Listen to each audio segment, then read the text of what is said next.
Movie exact वहीं से start होती है जहाँ पर इसका पार्ट 1 एंड हुआ था, जहाँ पर हम लूजर्स क्लब के बच्चों को देखते हैं जो कि पेनीवाइज को हराने के बाद एक ब्लड ओथ लेते हैं, जिसमें वो प्रॉमिस करते हैं कि अगर 27 सालों बाद पेनीवाइज दोबारा वापस आ गया तो वो फिर से एक होकर उसका मुकाबला करेंगे और इस बार वो उसे जान से मार डालेंगे। फिर हमें 27 साल बाद की कहानी दिखाई जाती है जहाँ पर उसी जगह यानी डेरी टाउन में एक फेस्टिवल चल रहा होता है। इस फेस्टिवल में हम 2 बॉयज को देखते हैं जिन्हें दूसरे बॉयज तंग कर रहे थे। रात को जब वो लड़के फेस्टिवल को छोड़कर अपने घर के लिए जा रहे होते तो वो बॉयज एक बार फिर से उन्हें परेशान करने लगते और तभी वो लोग एक दूसरे को मारने लगते हैं। मारपीट के दौरान वो लोकल बॉयज उन दोनों फ्रेंड्स को काफी जख्मी कर देते हैं और उनमें से एक फ्रेंड को उठाकर वो ब्रिज से नीचे रिवर में फेंक देते। उन बॉयज के जाने के बाद दूसरा लड़का जो कि जख्मी था अपने फ्रेंड को ढूंढने के लिए ब्रिज के नीचे आता है। नीचे आकर वो देखता है कि रिवर के दूसरे किनारे पर उसके फ्रेंड को एक क्लाउन ने पकड़ा हुआ है और देखते ही देखते वो क्लाउन अपने खतरनाक और बड़े बड़े दांतों को बाहर निकालता है और उसके दोस्त को काट कर खा लेता है। यहाँ पर ये बात साबित हो जाती है कि 27 सालों बाद पेनीवाइज वापस आ गया है और उसका लोगों को मारने का सिलसिला भी शुरू हो चुका है। इसके बाद हमें माइक दिखाया जाता है। अब क्योंकि 27 साल गुजर चुके थे तो वो भी काफी बड़ा हो गया था। उस बॉय के डेथ की न्यूज सुनकर माइक उस रिवर के पास जाता है जहाँ पर वो देखता है कि ब्रिज के एक पिलर पर खून से कम हो लिखा हुआ, जिसे देखकर वो फौरन समझ जाता है कि पेनीवाइज वापस आ चुका है। माइक लाइब्रेरी में आकर लूजर क्लब के बाकी मेंबर्स की डिटेल्स और कॉन्टेक्ट नंबर ढूंढने लगता है। सिर्फ माइक ही डेरी टाउन में रह गया था, उसके बाकी फ्रेंड्स अलग अलग जगहों पर सेटल हो गए। कॉन्टेक्ट नंबर सॉर्ट आउट करने के बाद वो एक एक करके सबको कॉल करता है। माइक सबसे पहले बिल को कॉल करता है जो कि अब एक पॉपुलर राइटर बन गया था। पहले तो वो माइक को पहचानता नहीं, लेकिन फिर वो माइक को पहचान लेता है। माइक बिल को मिलने के लिए बुलाता है और वो फाइनली एग्री हो जाता है। इसके बाद माइक बेन को कॉल करता है जो कि अब काफी रिच आदमी बन गया था और पहले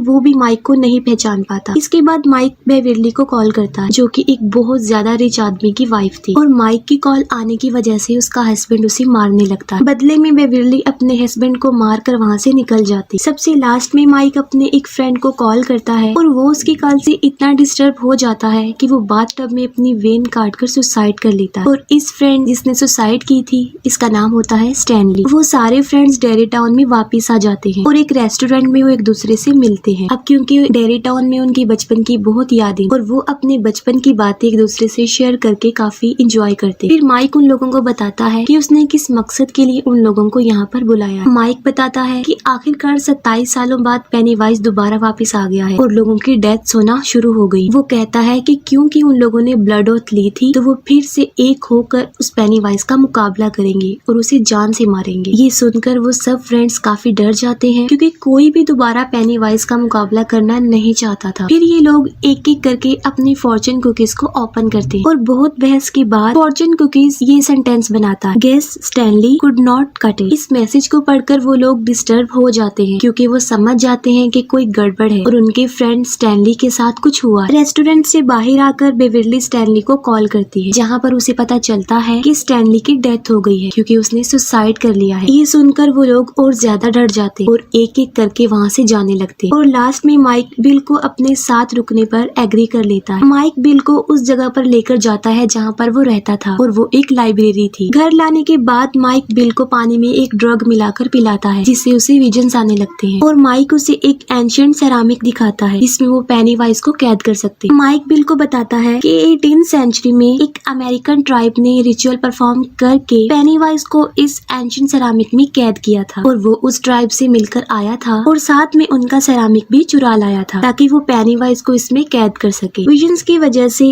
बिल वो सब कुछ देख लेता है जो माइक के साथ हुआ था और फाइनली वो एग्री हो जाता है। दूसरी तरफ होटल में बेवर्ली बेन को बताती है कि उसने हमेशा अपने स्केरी ड्रीम्स में अपने फ्रेंड्स को मरते हुए देखा है और वो बताती है कि उसने ये भी पहले से देखा हुआ था कि उसका फ्रेंड स्टैनली सुसाइड करके ही मरेगा। और यहाँ पर वो लोग सोचते हैं कि अगर उन्होंने पेनीवाइज को नहीं मारा तो वो 1 by 1 ऐसे ही मारे जाएंगे जैसे बेवर्ली ने अपने ड्रीम्स में देखा हुआ है। और फाइनली ये लोग भी माइक का साथ देने के लिए एग्री हो जाते हैं और तभी वहाँ पर माइक और बिल भी आ जाते हैं और वो सब फ्रेंड्स मिलकर पेनीवाइज को खत्म करने का प्लान बनाते हैं। माइक उन्हें बताता है कि पेनीवाइज को मारने के लिए उन्हें एक रिचुअल परफॉर्म करना होगा और इस रिचुअल में उन सब फ्रेंड्स को उनके पास से कनेक्टेड चीजों को लाना होगा ताकि वो उन सब चीजों को जलाकर पेनीवाइज को मार डाले और ये सब कुछ वो एंशिएंट सेरामिक में ही करेंगे और वो सब फ्रेंड्स अलग अलग होकर अपने पास से कनेक्टेड चीजों को ढूंढने लगते हैं। सबसे पहले बेविली अपने उस घर में जाती है जहाँ पर वो छोटे होते हुए अपने फादर के साथ रहा करती। वहाँ पर वो एक लेडी से मिलती है जो अब उस घर में रह रही थी। बेविली रूम के एक हॉल में वो लेटर निकालती है जो बचपन में बेन ने उसे दिया था। बेविली जब जाने लगती है तो वो बूढ़ी औरत एक डीमन में बदलकर उस पर अटैक कर देती, लेकिन बिल्कुल ठीक वक्त पर बेविली वो लेटर लेकर वहाँ से भाग जाती। फिर बिल उसी सीवर के पास आकर रुकता है जहाँ पर बचपन में पेनीवाइज उसके छोटे भाई को उठाकर ले गया था। उस सीवर के पास जाकर बिल चिल्लाते हुए रोते हुए पूछता है कि आखिर इतने सारे बच्चों में उसने सिर्फ उसके भाई को ही शिकार क्यों बनाया। तब रिप्लाई में उस सीवर में से पेनीवाइज की आवाज आती है और वो कहता है कि उसे बिल चाहिए था और बिल उसे नहीं मिला तो वो उसके भाई को उठाकर ले गए। और तभी उसे सीवर में उसका छोटा भाई हाथ में वही कागज की बोट पकड़े हुए नजर आता है जो बचपन में उसी ने उसे बनाकर दी थी। बिल उस सीवर में हाथ डालकर अपने भाई को बाहर निकालने की कोशिश करता है। तब पेनीवाइज बहुत सारे हाथों की मदद से बिल को अंदर खींचने की कोशिश करता है। बिल जल्दी से अपना हाथ छुड़ाकर उस सीवर से बाहर आ जाता है और उसके हाथ में उसके भाई को बना के दी गई वही कागज की बोट आ जाती है और उसे उसकी पास से जुड़ी हुई चीज भी मिल जाती है। रिची को बचपन का कॉइन मिलता है और इसी तरह बाकी फ्रेंड्स को भी उनके बचपन से यानी उनके पास से जुड़ी हुई चीजें भी मिल जाती हैं। और फिर वो लोग मिलकर उसी पुराने कुएं वाले खंडर घर में जाते हैं। घर में एंटर होते ही पेनीवाइज उन लोगों पर अटैक कर देता है। पेनीवाइज बेन के पेट पर चाकू से काटते हुए होम एट लास्ट लिख देता है और तब भी उनके सामने उनके फ्रेंड स्टैनली का बचपन का हेड निकल आता है। इसमें से स्पाइडर की तरह बहुत सारे पैर बाहर निकलते हैं और ये स्पाइडर हेड रिची पर अटैक कर देता है जिसे बिल और बेन दोनों मिलकर बचाते हैं। फिर ये सब लोग घर के अंदर उस कुएं में जाते हैं और वहाँ पर उन्हें एक खुफिया रास्ता मिलता है जो कि एक काफी बड़ी गुफा थी। उस गुफा के अंदर जाते हुए वो लोग उस जगह पर पहुँच जाते हैं जहाँ पर पेनीवाइज फर्स्ट टाइम हमारी दुनिया में आया था। वहाँ पर एक काफी बड़ा स्ट्रक्चर बना हुआ था। ये लोग उस स्ट्रक्चर के अंदर जाकर चारों तरफ खड़े हो जाते हैं और उसके बिल्कुल बीच में माइक उस एंशिएंट सेरामिक को रख देता है। माइक उस एंशिएंट सेरामिक में आग लगा देता है और सब लोग अपने पास से जुड़ी हुई चीजें उसमें डाल देते हैं और फिर ये लोग एक दूसरे का हाथ पकड़कर रिचुअल स्टार्ट करते हैं जिसमें वो बार बार एक ही लाइन रिपीट करते हैं यानी 10 lights into dot. Ritual start होते ही 3 लाइट्स ऊपर से नीचे उस सेरामिक की तरफ आते हुए दिखाई देती। असल में ये तीनों डेड लाइट्स ही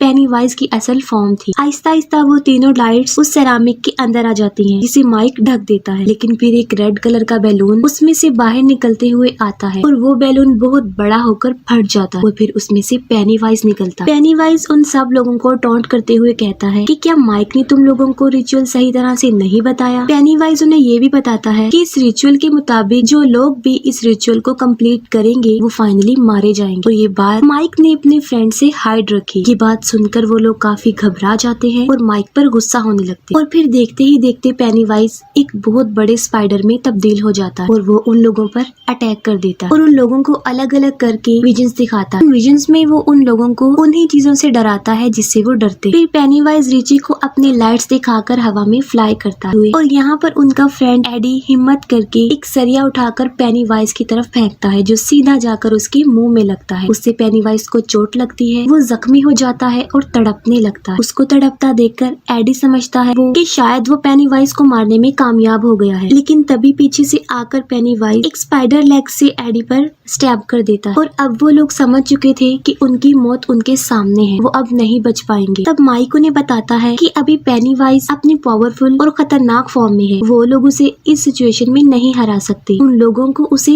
छोटे साइज में करना है और ये लोग एक बार फिर से पेनीवाइज से ना डरते हुए एक होकर उसका मुकाबला करते हैं और उसकी काफी इंसल्ट करते हैं। ये लोग उसकी इतनी इंसल्ट करते हैं कि वो साइज में छोटा होते हुए बहुत ज्यादा छोटा हो जाता है। जैसे ही पेनीवाइज साइज में बिल्कुल छोटा हो जाता है, माइक उसका हार्ट निकाल लेता है और वो सब लोग मिलकर उसके हार्ट को अपने हाथों से क्रश कर देते और अब फाइनली पेनीवाइज मर जाता है। फिर वो लोग अपने फ्रेंड एडी के पास आते हैं जिसे पेनीवाइज ने स्टैब किया था और वो देखते हैं कि वो भी मर चुका है, जिससे रिची और उसके बाकी फ्रेंड्स काफी अपसेट हो जाते हैं। फिर वो सब लोग अपने बचपन को काफी मिस कर रहे होते। इसके बाद सब लोगों को उनके फ्रेंड स्टैनली जिसने सुसाइड कर लिया था उसका लेटर मिलता है जिसे उसने मरने से पहले सबके लिए लिखा था। वो लिखता है कि माइक की कॉल आने के बाद वो काफी ज्यादा डर गया है। वो बताता है कि वो जानता था कि वो पेनीवाइज का कभी भी मुकाबला नहीं कर पाएगा और वहाँ आकर वो उन लोगों की हेल्प करने की बजाय उनके लिए मुसीबत का रीजन बन जाएगा और फाइनली उसने सुसाइड को ही अपने लिए ज्यादा बेटर समझा और इसके साथ ही ये मूवी यहीं पर एंड हो जाती है।